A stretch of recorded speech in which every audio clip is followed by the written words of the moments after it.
9 ಮತ್ತು 11ನೇ ತರಗತಿ board exam ರದ್ದಾಗಿದೆ. Board exam ಅನ್ನು ರದ್ದು ಮಾಡಿದ ಹೈಕೋರ್ಟ್. ರಾಜ್ಯ ಸರ್ಕಾರ ಹೊರಡಿಸಿದಂತ ಸುತ್ತೋಲೆ ಈಗ ರದ್ದಾಗಿದೆ. ನ್ಯಾಯಮೂರ್ತಿ ರವಿ ಹೊಸಮನಿ ಅವರಿದ್ದಂತ ನ್ಯಾಯಪೀಠ ಈ ತೀರ್ಪನ್ನು ಕೊಟ್ಟಿದೆ. ಕಳೆದ ವರ್ಷ ಮಾರ್ಚ್ನಲ್ಲಿ 5 ಮತ್ತು 8ನೇ ತರಗತಿ ಬೋರ್ಡ್ ಎಕ್ಸಾಮ್ ರದ್ದಾಗಿತ್ತು. ಈಗ 9 ಮತ್ತು 11ನೇ ತರಗತಿ ಬೋರ್ಡ್ ಎಕ್ಸಾಮ್ ಕೂಡ ರದ್ದಾಗಿದೆ. ಸರ್ಕಾರದ ಬೋರ್ಡ್ ಎಕ್ಸಾಮ್ನ ಸುತ್ತೋಲೆಯನ್ನ ರದ್ದುಗೊಳಿಸಿದೆ ಕೋರ್ಟ್. ಇದೀಗ 9 ಮತ್ತು 11ನೇ ತರಗತಿ ಬೋರ್ಡ್ ಎಕ್ಸಾಮ್ ಕೂಡ ರದ್ದಾಗಿದೆ. ಸುಮಾರು 15 ಲಕ್ಷವಿರುವ 9 ಫಸ್ಟ್ ಪಿಯುಸಿ ವಿದ್ಯಾರ್ಥಿಗಳಿಗೆ ರಿಲೀಫ್ ಸಿಕ್ಕಿದೆ. ಈ ಬೋರ್ಡ್ ಎಕ್ಸಾಮ್ಗೆ ಸಂಬಂಧಪಟ್ಟಂತೆ ಸಾಕಷ್ಟು ಪರ ವಿರೋಧದ ಚರ್ಚೆಗಳು ಕೂಡ ಆರಂಭ ಆಗಿತ್ತು. ಈಗ ಬೋರ್ಡ್ ಎಕ್ಸಾಮ್ ಅನ್ನ ರದ್ದುಪಡಿಸಲಾಗಿದೆ.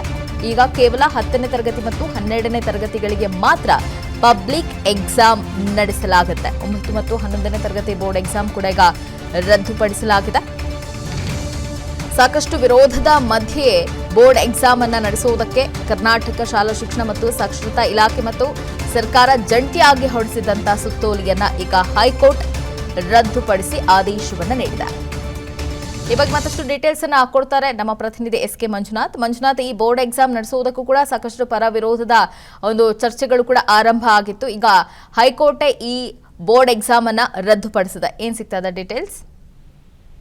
ದಿನಶ್ರೀ 5, 8 ಮತ್ತೆ 9 ಹಾಗೂ ಫಸ್ಟ್ ಪಿಯುಸಿಗೆ ಇದ್ದಂತ ಪರೀಕ್ಷೆಗಳಿರ್ಬೋದು ಸಂಬಂಧಪಟ್ಟಂತೆ ಏನು ಮೊದಲಿಗೆ ಏನೆಲ್ಲ ಒಂದು ರೀತಿಯಾಗಿ ಒಂದು ಎಕ್ಸಾಮ್ ಅನ್ನ ನಡೀತಾ ಇದ್ದು ಅದನ್ನ ಬದಲಾಯಿಸಿ ಬೋರ್ಡ್ ಎಕ್ಸಾಮ್ ಅನ್ನ ಮಾಡ್ಬೇಕು ಅನ್ನೋದು ಸರ್ಕಾರ ಮತ್ತೆ ಶಿಕ್ಷಣ ಇಲಾಖೆಯ ನಿರ್ಧಾರ ಆಗಿತ್ತು. ಅದಕ್ಕೆ ಸಂಬಂಧಪಟ್ಟಂತೆ ಕಳೆದ ಅಕ್ಟೋಬರ್ ಅಲ್ಲಿ ಒಂದು ಸುತ್ತೋಲೆಯನ್ನ ಸಹ ಹೊರಡಿಸಿತ್ತು. ಅಕ್ಟೋಬರ್ 6ನೇ ತಾರೀಕು ಮತ್ತೆ 9ನೇ ತಾರೀಕು 2 ಸುತ್ತೋಲೆಗಳನ್ನ ರಾಜ್ಯ ಶಿಕ್ಷಣ ಇಲಾಖೆ ಹೊರಡಿಸಿತ್ತು. ಆ ಶಿಕ್ಷಣ ಕಾಯ್ದೆಯಡಿ ಹೊರಡಿಸಿದಂತ ಒಂದು ಸುತ್ತೋಲೆಯನ್ನ ಪ್ರಶ್ನಿಸಿ ಖಾಸಗಿ ಶಾಲೆಗಳ ಒಂದು ಒಕ್ಕೂಟ ಹೈಕೋರ್ಟ್ ನ ಮೆಟ್ಟಿದ ರೀತಿ. ಯಾಕೆಂತಂದ್ರೆ ಇಲ್ಲಿ ಪಠ್ಯಕ್ರಮಗಳ ಬಗ್ಗೆ ಜೊತೆಗೆ ಸರ್ಕಾರಿ ಶಾಲೆಗಳ ಪಠ್ಯಕ್ರಮ ಹಾಗೂ ಖಾಸಗಿ ಶಾಲೆಗಳ ಪಠ್ಯಕ್ರಮದಲ್ಲಿ ವಿಭಿನ್ನವಾಗಿದೆ. ಹಾಗಾಗಿ ಕಲಿಕಾ ಚೇತರಿಕೆ ಪಠ್ಯಕ್ರಮಗಳನ್ನ ಪ್ರಶ್ನೆಗಳಿಗೆ ಇರ್ಬೋದು ಅಥವಾ ಖಾಸಗಿ ಶಾಲಾ ಮಕ್ಕಳಿಗೆ ಒಂದು ರೀತಿಯಾಗಿ ಏನು ಬೋಧನೆ ಮಾಡ್ತಕ್ಕಂಥ ಪಠ್ಯಕ್ರಮಗಳಿದ್ದಾವೆ ಅದಕ್ಕೆ ಉತ್ತರಿಸೋದಕ್ಕೆ ಖಾಸಗಿ ಶಾಲಾ ಮಕ್ಕಳಿಗೆ ಸ್ವಲ್ಪ ಕಷ್ಟ ಆಗುತ್ತೆ. ಹಾಗಾಗಿ ಎಲ್ಲಾ ಮಕ್ಕಳಿಗೂ ಅನ್ವಯವಾಗುವಂತೆ ಬೋರ್ಡ್ ಮಟ್ಟದ ಎಕ್ಸಾಮ್ ಅನ್ನ ನಡೆಸೋದಕ್ಕೆ ಅವಕಾಶವನ್ನ ಮಾಡ್ಕೊಡ್ಬಾರ್ದು. ಈಗ ಏನಿದೆ ಅದನ್ನ ಒಂದು ಹಳೆ ಪದ್ಧತಿ ಏನಿದೆ ಅದನ್ನ ಮುಂದುವರಿಸಿಕೊಂಡು ಹೋಗ್ಬೇಕು ಅನ್ನೋ ರೀತಿಯಾಗಿ ಒಂದು ಮನವಿಯನ್ನು ಸಹ ಮಾಡಿಕೊಟ್ಟಿದ್ರು.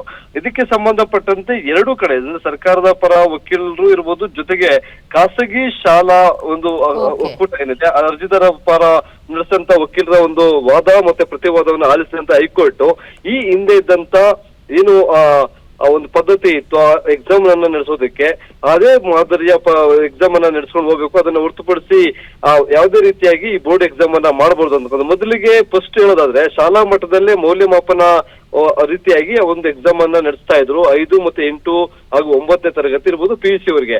ಈಗ ಏನು ಈ ಒಂದು ನಿರ್ಧಾರಕ್ಕೆ ತೀವ್ರ ವಿರೋಧವನ್ನ ಖಾಸಗಿ ಶಾಲಾ ಸಂಘದ ಇಂದ ವ್ಯಕ್ತವಾದಂತ ಹಿನ್ನೆಲೆಯಲ್ಲಿ ಹೈಕೋರ್ಟ್ ಈ ತೀರ್ಮಾನಕ್ಕೆ ಬಂದು ಈ ಬೋರ್ಡ್ ಎಕ್ಸಾಮ್ ಅನ್ನ ರದ್ದು ಮಾಡಬೇಕು ಅಂತಕ್ಕಂಥ ಒಂದು ಆದೇಶವನ್ನ ಕೊಟ್ಟಿದೆ. ಎಲ್ಲಿನಶ್ರೀ, ಥ್ಯಾಂಕ್ ಯು ಎಸ್.ಕೆ. ಮಂಜುನಾಥ್. ಅನುಕ್ಷಣದ ಸುದ್ದಿಗಳಿಗಾಗಿ ವಿಸ್ತಾರ ನ್ಯೂಸ್ ಯೂಟ್ಯೂಬ್ ಚಾನೆಲ್ ಸಬ್ಸ್ಕ್ರೈಬ್ ಮಾಡಿ. ಹೊಸ ಸುದ್ದಿಗಳ ನೋಟಿಫಿಕೇಶನ್ಗಾಗಿ ಬೆಲ್ ಐಕಾನ್ ಕ್ಲಿಕ್ ಮಾಡಿ. ಲೇಟೆಸ್ಟ್ ಅಪ್ಡೇಟ್ಸ್ಗಾಗಿ www.vistaranews.com ವೆಬ್ಸೈಟ್ಗೆ ವಿಸಿಟ್ ಮಾಡಿ. ಅಂಗೈಯಲ್ಲೇ ಜಗತ್ತಿನ ಸುದ್ದಿ ತಿಳಿಯಲು ವಿಸ್ತಾರ ನ್ಯೂಸ್ ಕನ್ನಡ ಆಪ್ ಡೌನ್ಲೋಡ್ ಮಾಡಿ.